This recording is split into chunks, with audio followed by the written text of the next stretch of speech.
Olá, olá, sejam todos bem-vindos para mais um episódio de Apenas um Lacan latino-americano.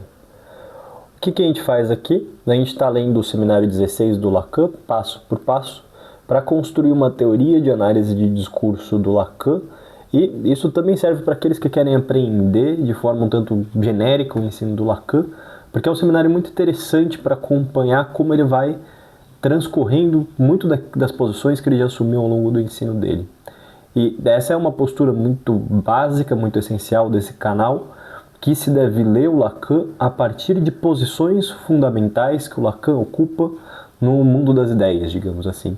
Essa é uma posição da Paula, um grupo de investigação de psicanálise que chama Apertura para um outro Lacan, do qual eu participo. E a Paula tem essa ideia muito bem estabelecida que se lê Lacan a partir das posições que ele estabelece no mundo das ideias, no diálogo com as ciências, no diálogo com o pensamento. E esse seminário 16 ele é muito interessante para a gente ver o Lacan assumindo essas posições muito ativamente.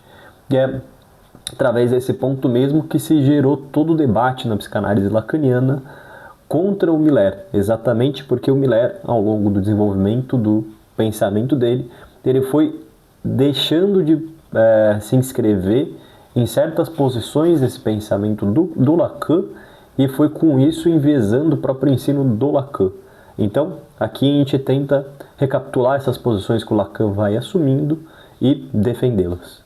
E, nesse sentido, hoje a gente vai transcorrer o capítulo 4 e a primeira subparte do capítulo 4 do seminário 16. Vamos lá para o caderninho.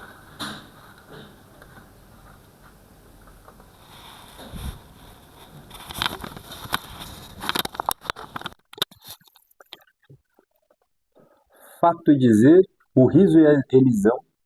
O Lacan ele dá dois nomes para essa primeira parte. Cá estou.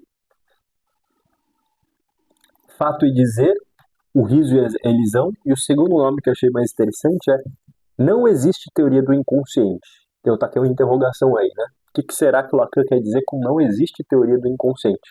O bichão ficou 30 anos falando só disso e agora ele vem dizer que não existe.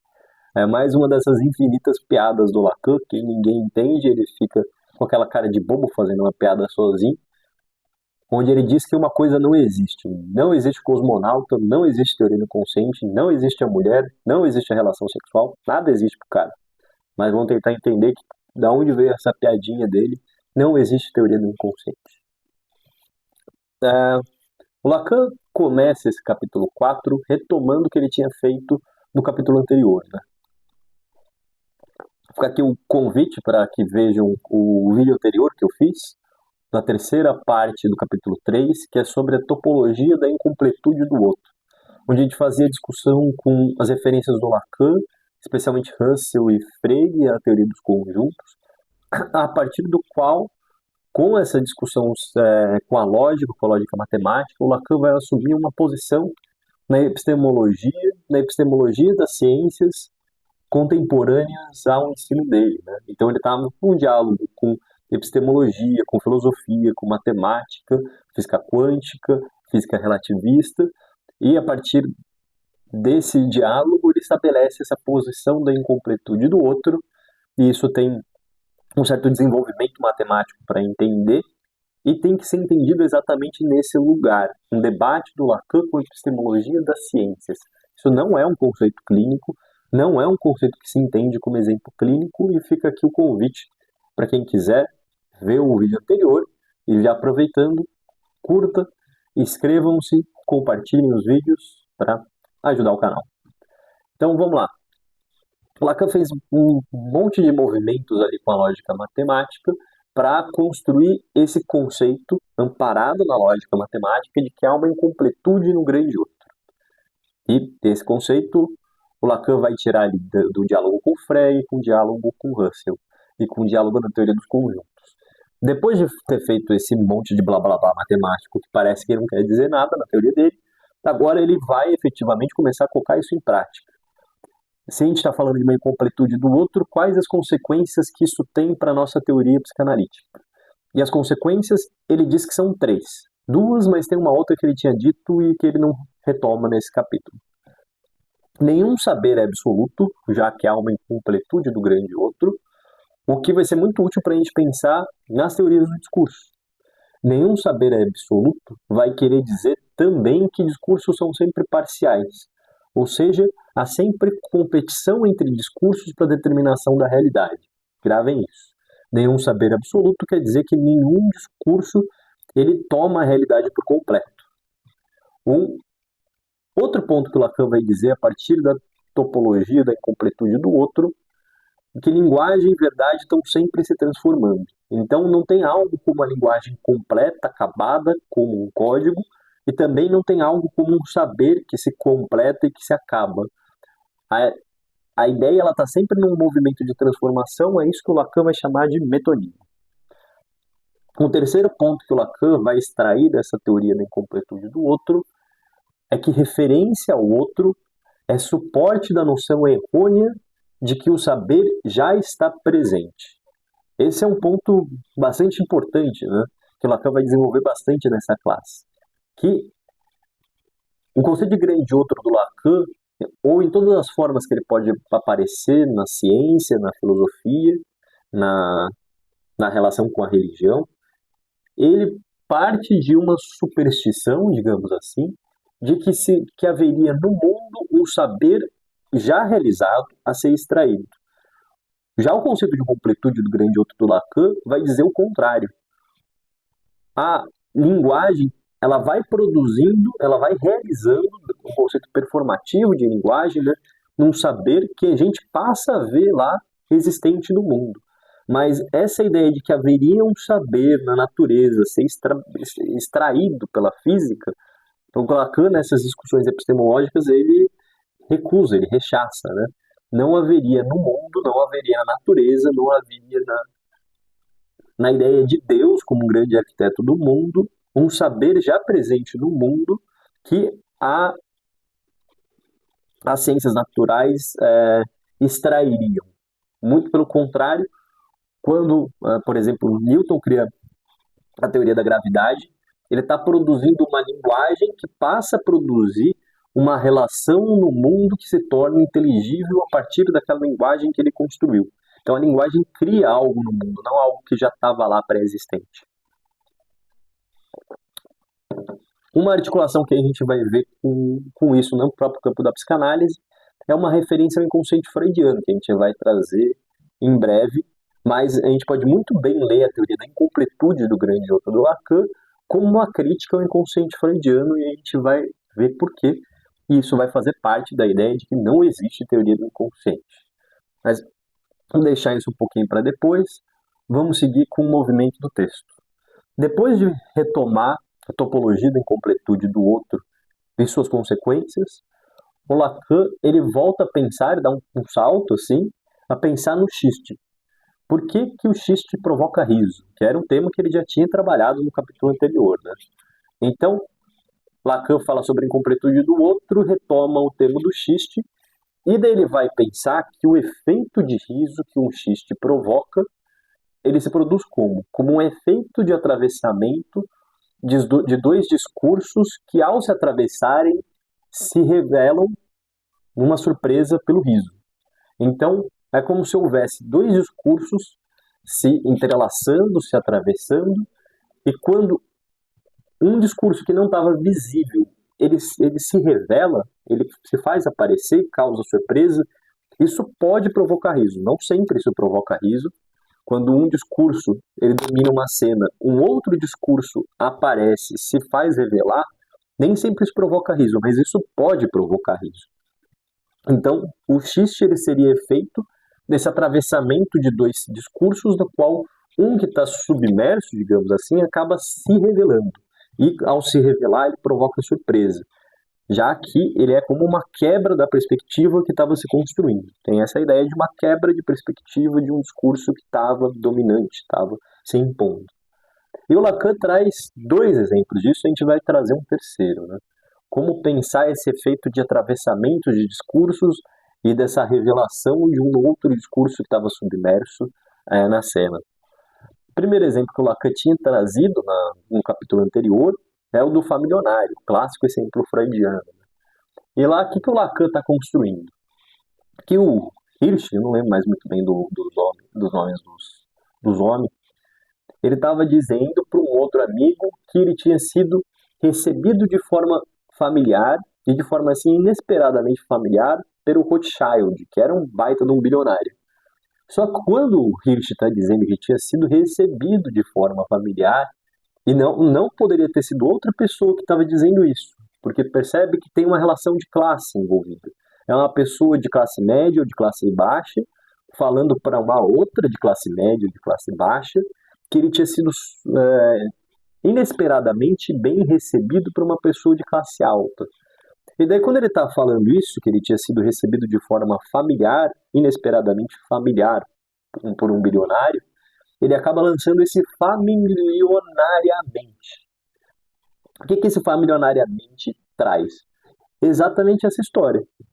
Que ao falar que ele foi recebido de forma familiar, ele acaba falando que ele foi recebido de forma familiar, o que seria impensável quando alguém de classe média ou classe baixa vai ser recebido por uma pessoa bilionária. Então, isso provoca o efeito do riso para o Lacan, apesar que eu achei muito engraçado. O que provoca o efeito do riso é o ato de um discurso de classe atravessar o discurso que o Hirsch estava tentando produzir.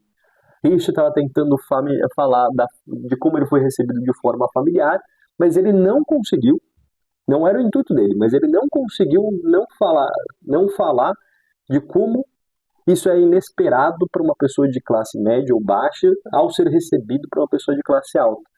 Esse discurso de classes, ele acabou se intrometendo na história. A revelia do que o Hirsch queria falar. Esse é o efeito que o Lacan está querendo comentar. Quando um discurso se intromete no outro, a revelia daquele que está contando a história. Isso pode provocar riso, mas sobretudo o Lacan está falando desse jogo de um discurso atravessar, se intrometer no outro. E isso acontece o tempo inteiro na clínica e escutar isso é importante.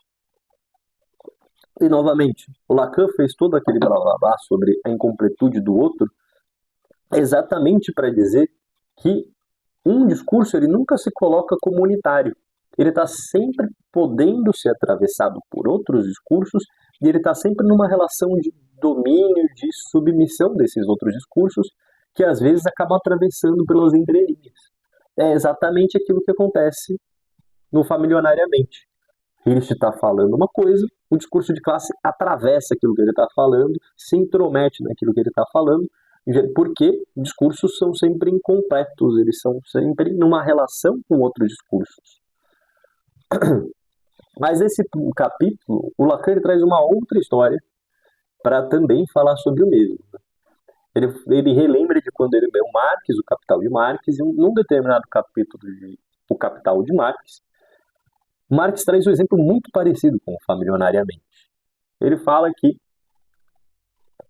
parece numa conversa imaginária, Marx está conversando com um burguês, e o burguês está tentando convencê-lo ou se justificar, dizendo que não existe mais-valia. Então o burguês apresenta o argumento que não há mais-valia, não há exploração, exatamente porque o burguês ele está assim bondosamente disponibilizando ao trabalhador o uso de maquinários que ele não teria acesso. E por isso ele produz a mais, então é uma relação de troca. Mas o Marx está imaginando essa conversa e ao pensar que o capitalista diz para ele que é uma relação de troca, o Marx imagina também esse mesmo capitalista dando uma risadinha. E novamente, essa risadinha para o Lacan seria como o efeito de um atravessamento de algo que estava submerso, de um discurso que estava submerso em outro.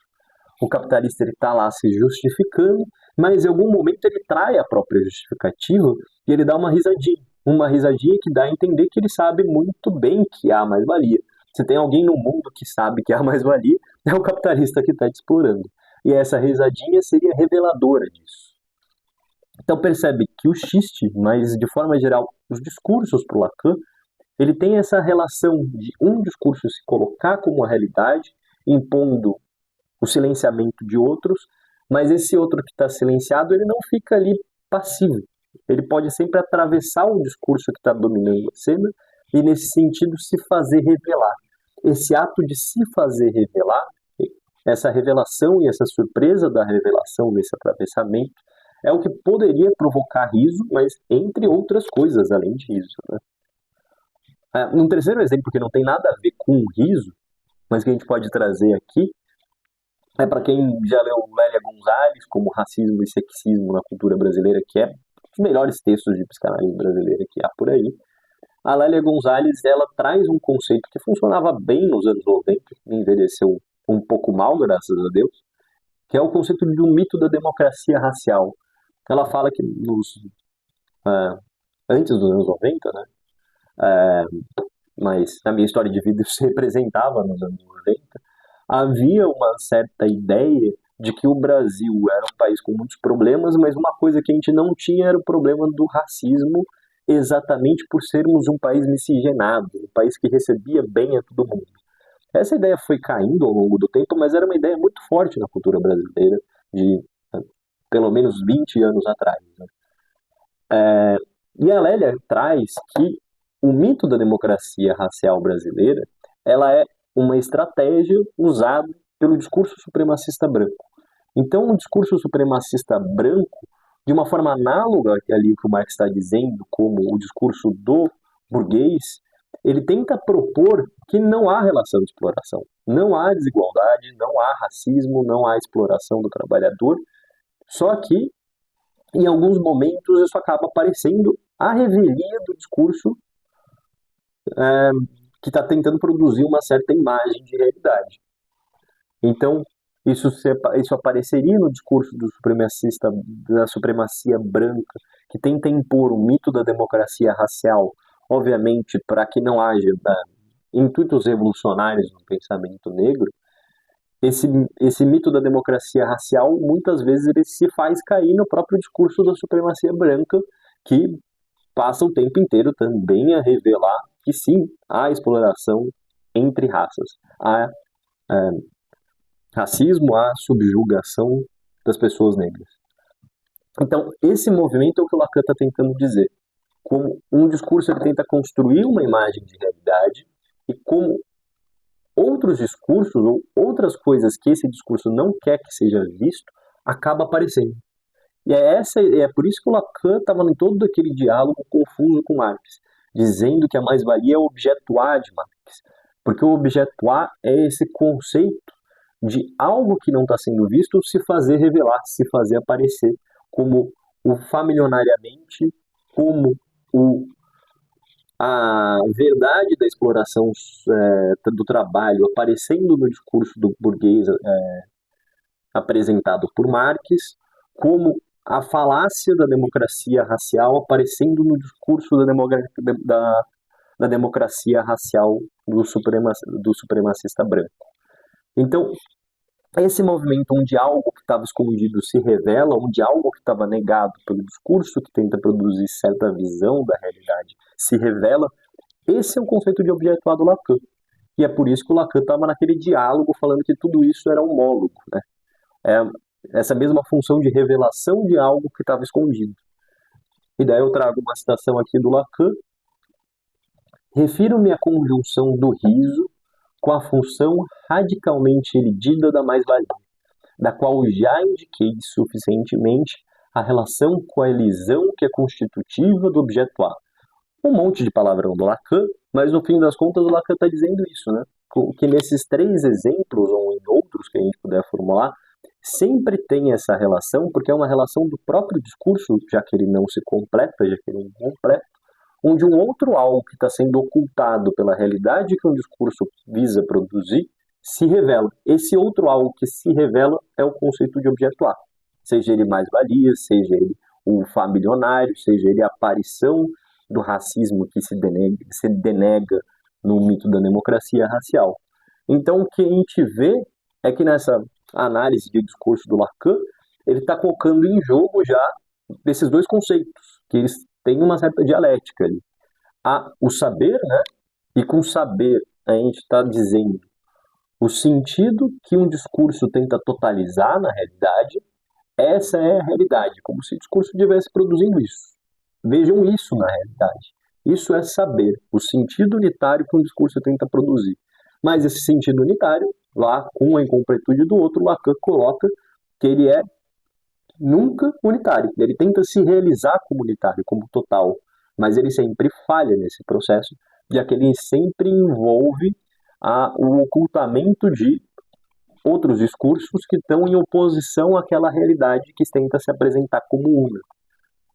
E isso que se revela trazendo uma contradição daquele saber que está se pondo é o conceito de objeto A do Lacan. Outra situação, ele volta ali para o objeto A do xiste, né? O truque bem sucedido que nos pega de supetão no xiste. Tudo isso sempre gira em torno da relação do riso com a elisão, função radical que se esconde. Então, a elisão, função radical que se esconde, ele está falando exatamente do objeto A. Ou seja, aquele algo que o saber produzido por um discurso tenta ocultar e que por vezes se revela. Nessa revelação, às vezes isso dá em riso. Não necessariamente isso dá em riso, mas às vezes isso dá em riso. Como no Familiarmente, para quem riu dessa piada. Depois desse movimento da incompletude, dessa teoria do discurso, dessa dialética de saber e objeto A, Lacan vai trazer outra piadinha do Lacan. Um segundo. O que ele vai nos dizer? Que não há teoria do inconsciente. Ele cospe isso meio do nada, ele dá um salto depois da parte do X e fala não há teoria do inconsciente. Só há teoria prática da psicanálise. Não há teoria do inconsciente. O que o Lacan... E, ao dizer não há teoria do inconsciente, ele completa dizendo que ele recusa completamente a psicanálise aplicada, especialmente ao campo das artes, ou seja, aquela psicanálise que vai pegar a teoria da psicanálise e vai começar a ler filmes, obras de arte para dizer, tá vendo, ali tá o inconsciente, ali dá o Édipo, ali tá o infantil, ali tá o recalque, não sei lá o quê. Lacan ele recusa completamente esse tipo de aplicação da psicanálise como uma teoria que vai ler outras, uma teoria que vai trazer a verdade daquela arte. Lacan está dizendo, isso é balela, isso é interpretação selvagem. E ele traz essa piadinha, não há teoria do inconsciente, exatamente porque ele está retomando a ideia de incompletude do grande outro. O que quer dizer incompletude do grande outro se a gente pensar o outro como a própria teoria da psicanálise? Então, me parece que ele passa a pensar como a teoria da psicanálise, ela por vezes cai no movimento que o Lacan diagnostica como falacioso, de colocar uma série de saberes ali dentro desse conceito de inconsciente do Freud. Então, dentro do inconsciente, o Freud foi jogando uma série de saberes que já estavam lá. Saberes que trazem uma verdade do ser humano. E a partir desses saberes que ele joga lá, se poderia fazer uma leitura das artes, uma leitura da história da humanidade, uma leitura das relações sociais. Isso Lacan critica profundamente. Então, como que isso vai operar na teoria do Freud? Aquilo que ocupa isso que o Lacan está criticando. É a função disso que o Lacan está criticando, de que não há teoria do inconsciente. Por exemplo, com a ideia do infantil, com a ideia do edípico, com a ideia do sexual e com a ideia do reprimido, esses 4 conceitos principais, eles formam pelo menos, tem outros, né?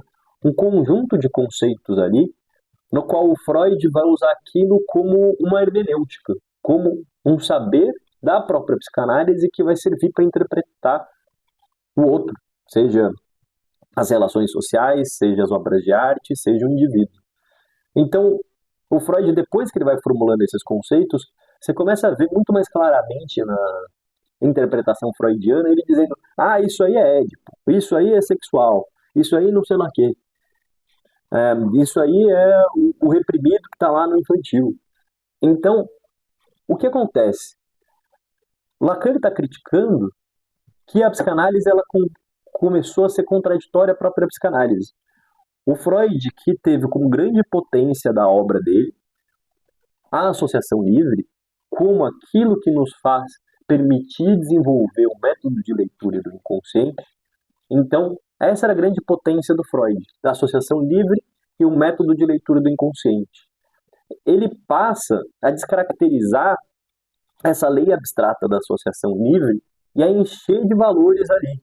Ah, não, mas a associação livre fala mesmo sobre o infantil, fala mesmo sobre o edípico, fala mesmo sobre o sexual. É uma crítica que Deleuze também tem no Anti-Édipo para Freud, né?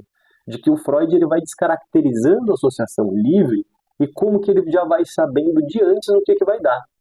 Você pode associar para lá e para cá, para lá e para cá, mas você vai falar do papai, aí você vai falar da mamãe. Você associa para lá e para cá, mas você vai falar dos seus desejos safados que você reprimiu. É mais ou menos essa a crítica do Lacan. O Freud ele para de usar a associação livre no que o método representa e passa a usar isso sabendo onde vai dar. Então percebam que tem esse movimento de um saber que já está lá em Freud, já está lá no inconsciente, e que, portanto, ele vai encontrar lá na frente. E é exatamente isso que o Lacan critica. Não fazer esse movimento de dizer que já tem coisas lá no inconsciente. O inconsciente, para o Lacan, é discurso, é articulação de discurso. E aquilo que ele revela é aquilo que a singularidade de um discurso em associação livre revela e nada além disso.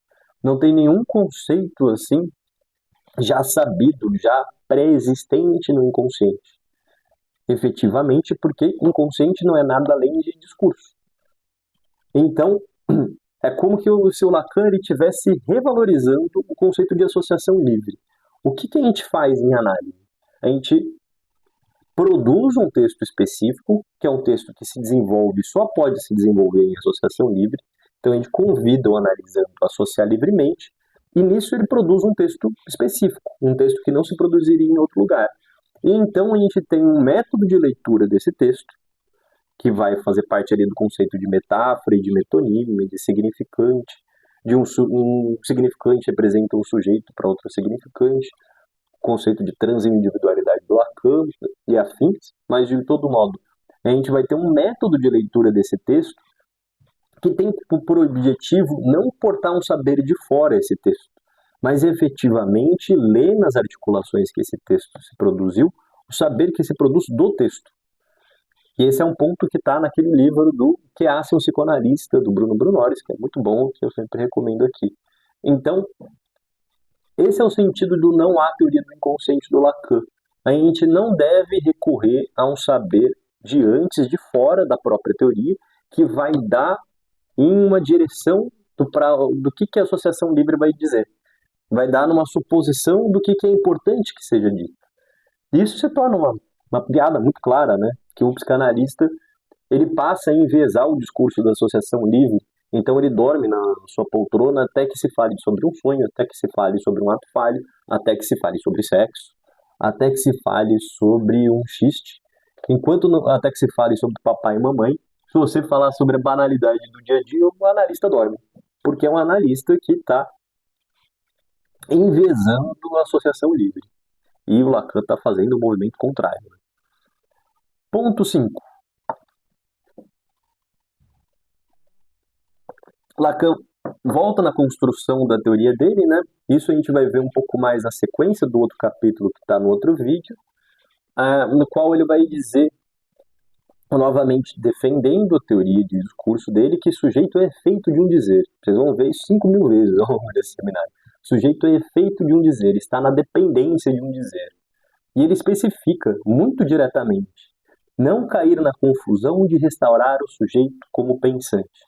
Então, o que o Lacan está dizendo é que, na teoria dele, os significantes se articulam para além do nosso controle e eles produzem certa representação da realidade que, às vezes, nos fazem sofrer bastante. Mas que o sujeito que ele pensa na teoria dele, ele não é agente de uma interpretação da realidade. Ele é efeito de uma interpretação da realidade que se realiza nele por uma articulação de significantes. Então, Lacan está criticando a ideia de pensar um sujeito como pensante, um sujeito que pensa o próprio pensamento de uma forma autônoma. E ele está dizendo que a psicanálise é a teoria que vai pensar como articulações significantes acontecem fora do nosso controle e produzem certas relações com a realidade que podem se tornar problemáticas e que, efetivamente, se há uma incompletude do outro, poderiam ser outras. E é para isso que a clínica existe, para fazer que essas interpretações potencialmente outras se tornem outras menos sofridas à pessoa. Ele segue desenvolvendo isso a partir de uma ideia de que só existe fato como significante. Esse também é, ali quando a gente começou o vídeo, dizendo que nesse capítulo, nesse seminário todo, o Lacan está apresentando pressupostos muito assim, incisivamente dele. Esse é um pressuposto assim, incontornável na obra do Lacan. Não tem uma realidade como coisa, como materialidade fixa, como uma essência, como um sentido factual da coisa. Porque para o Lacan, todos os fatos, digamos assim, é fato de discurso, é um fato significante. Ou seja, sobre uma vivência que a gente teve, se produziu X, muitas outras interpretações poderiam se produzir, e estão aptas a se produzir ainda. Então, a forma como a gente lê algo no nosso mundo é sempre um ato de leitura, é sempre uma leitura entre outras, porque não há fatos, não há assim a materialidade concreta e incontornável de um fato que é o que é. Não, o mundo humano é sempre um mundo de linguagem, um mundo de interpretação. Depois ele traz uma citação sobre o patos do significante, que era um pouco aquilo que eu dizia agora há pouco. Como um ser humano ele não é um agente pensante do próprio mundo, mas ele é feito de articulações significantes que acontecem, e nessas articulações significantes, muitas vezes dá em sofrimento. Mas essas articulações significantes sempre poderiam ser outra. E se a articulação significante sempre poderia ser outra, se o mundo é sempre um ato interpretativo, então Lacan vai dizer que, por só existir fato como significante, a questão da verdade se abre. Ou seja, se o fato é o que é, ninguém se pergunta sobre a verdade das coisas. Mas, já que há uma polissemia, já que as coisas da nossa vida elas podem significar outras coisas, podem significar várias coisas, a gente passa a se perguntar sobre o sentido das coisas. É isso que o Lacan quer dizer com a questão da verdade se abre, porque não há uma verdade fixa dada pela vivência. Já que nossa vida é sempre interpretativo, né, a gente se pergunta. Depois desse ponto, ele vai seguir definindo que isso é parte dessas posições assim incontornáveis do Lacan, que ele define como uma crítica dos estruturalistas, se colocando no bojo, contra a metafísica. E o que o Lacan, e uma citação aí, né? Nossa distinção com a metafísica, mais claro impossível. E o que Lacan está chamando de metafísica, ou de fenomenologia, que a gente também vai ver no próximo capítulo. A forma de pensar o mundo que vai pensar que as coisas são o que são, que há uma essência das coisas que ela é o que é. Ou seja, que ela não se torna mais um fato interpretativo, cambiante, mas ela tem uma essência. Então, como o Miller vai pensar isso na psicanálise? A minha essência é a essência do meu corpo, da minha carne, que me distingue do mundo. O Lacan ele vai criticar muitíssimo esse tipo de pensamento e ele vai falar que, em oposição à metafísica ou à ontologia, não há essência de nada. Nada é o que é, já que tudo é fato a ser interpretado, tudo é fato significante. E o Lacan vai definir que o estruturalismo ele fica sempre nesse racha muito grande com a metafísica, né? Com a suposição de que as coisas são. Uma forma que o Lacan vai dizer que essa metafísica vai perdurar no mundo das ciências é que, apesar do mundo das ciências, com tudo aquilo que o Lacan trabalha na ideia da incompletude do outro, né? Com a lógica matemática, com o Frege, com o Russell, com o Gödel, com a teoria da incompletude, com física quântica, física relativista, que vão progressivamente quebrando os alicerces do que a gente pensava ser uma realidade estável. Uma das formas que o Lacan vai criticar que isso segue na ciência é com o que ele chama, e atenção para o nome, é um nome interessante, de uma superstição materialista. Então, em muitas transmissões de saber, desconhecendo o que se produziu de epistemologia no século XX, se manteve uma superstição materialista, ou seja, uma crença de que há uma verdade nas coisas, no mundo, na natureza, de que há uma verdade já dada nas coisas do mundo, na natureza.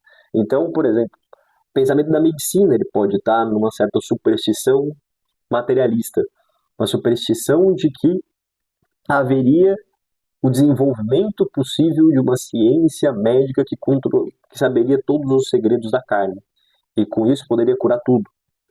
O Lacan está sempre contradizendo essa ideia de uma completude, né? De uma completude que ele coloca, inclusive, contra a própria psicanálise, porque o Lacan vai criticar o próprio Freud, dizendo que o conceito de inconsciente do outro, ou seja, uma imagem de um conceito de grande outro completo, ele supõe que lá no inconsciente já está todos os saberes que se precisa. E é por isso que o psicanalista vai ter uma certa fantasia com o infantil, né? Porque se todos os saberes já estão lá para serem sabidos, armazenados em algum lugar, tem essa ideia do inconsciente como memória do traumático, como memória do reprimido, então a gente só precisa encontrar o que já está lá. E quanto mais fundo a gente vai, mais perto a gente chega da infância. Então, inevitavelmente, a análise seria uma marcha em direção à infância, porque os saberes do que fez eu ficar todo ferrado como eu tô, tá lá, já tá lá em algum lugar. Lacan critica em absoluto isso. Não há saber já realizado. O movimento da análise de se pôr a associar livremente é ir construindo, então tem um ato de realização, um ato performativo, as articulações das quais se sofre. Então a linguagem para o Lacan, ele sempre tem esse movimento de realização, não tem um dado lá já realizado no meu passado. Essa ideia para o Lacan é uma fantasia do Freud, uma fantasia que participa da nossa superstição de que na natureza ou em Deus haveria um sentido completo a ser descoberto que nos faria entender o mundo, entender nós mesmos. E, por fim, o Lacan vai dizer isso com mais um desses não existe do Lacan, uma piada muito mal contada pelo Lacan. Pelo que eu lembro da história, ele encontra o Luria em determinado momento ali na década de 60, tentando fazer com que a psicanálise lacaniana se difundisse na União Soviética, em tempos de Guerra Fria. E ao encontrar o Luria, não tenho exata certeza se era o Luria, tentando ver se ele arranjava uma boquinha numa universidade da União Soviética, ele encontra o Luria num contexto onde a União Soviética, enfim, tinha chegado ao espaço e estava comemorando isso, e numa briga sobre o que era verdade com os Estados Unidos, e ele diz para o Luria que não existe cosmonauta. E o Luria não entende a piada, acha ele um perfeito imbecil e deixa ele falando sozinho, porque afinal de contas havia toda uma crítica, uma tentativa de deslegitimar uma verdade de um polo a outro da Guerra Fria, né? Mas o Lacan retoma essa piada para dizer, chatão, né? Não me entendeu, mas o que eu quis dizer é que o conceito de cosmos caiu. O conceito de cosmos, como vocês podem ver num dos vídeos aqui que eu coloquei na aba comunidade do canal do YouTube, o conceito de cosmo como um cosmo ordenado, como um cosmo onde tudo tem o seu lugar, onde um cosmo controlado por Deus, que estabelece lugares essenciais para a coisa, esse conceito de cosmos que definia o pensamento da Idade Média, o pensamento clássico, ele caiu e, na modernidade, o que a gente tem é a quebra desse conceito de cosmo e daí, novamente, o conceito de incompletude do grande outro do Lacan. Por isso ele fez essa piada para o Luria, não existe cosmonauta, a piada que foi muito mal recebida, porque o Lacan ele tem esse hábito de contar piadas, de contar conceitos, de inventar conceitos, sem trazer a história do que ele está falando. Mas é essa. E no fim das contas, o que o Lacan quer dizer é: nem Deus, nem a natureza sabiam as leis da física antes que a física conseguisse as escrever. Porque não há, em nenhuma suposição de um grande outro completo, uma verdade de todo o mundo, uma verdade do saber, que está lá só esperando para que a gente a descubra e que seja fixa, imutável, e que nessa descoberta a gente descobrisse, enfim, a verdade do mundo. Essa é a crítica da incompletude do grande outro de Lacan. E esse foi o vídeo. Beijo a todos, até a próxima.